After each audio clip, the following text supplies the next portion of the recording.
बाहेर मस्त मुसळधार पाऊस पडतोय, अशामध्ये अशी चटपटीत मस्त रेसिपी व्हायलाच हवी। इथे मी 3 बटाटे घेतले, सोलून स्लाइस करून असे पाण्यामध्ये ठेवले होते। 2 वेळा स्वच्छ धुवून घेतले आणि नंतर चाळणीमध्ये निथळत ठेवले। पीठ तयार करूया। बेसन घेतलं, त्यामध्ये हिंग, मीठ घातलं, ओवा घातला, पाव चमचा हळद घातली आणि पाणी घालून हे पीठ तयार करून घेतलं।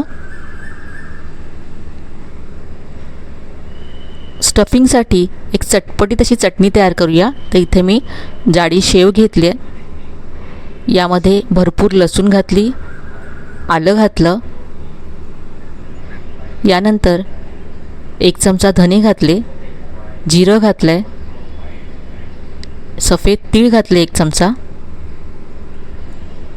चिमूटभर हळद घातली, गरम मसाला घातला, चवीप्रमाणे लाल तिखट घातलं आहे, चवीप्रमाणे मीठ घातलं आणि ही चटणी वाटून घेतली। चटणीला ओलसरपणा येण्यासाठी यामध्ये बारीक चिरलेली कोथिंबीर घालायची आहे, 2 चमचे तेल घालायचं आहे आणि 1 चमचा लिंबाचा रस घातला आहे।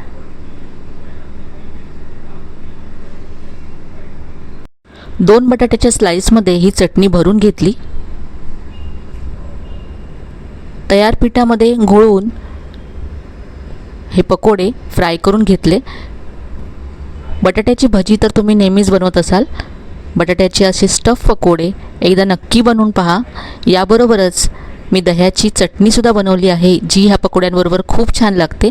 पूर्ण रेसिपी तुम्ही चॅनलवर पाहू शकता आणि अशा छान छान मस्त रेसिपीजसाठी छायाज रेसिपीजला नक्की सबस्क्राईब करा।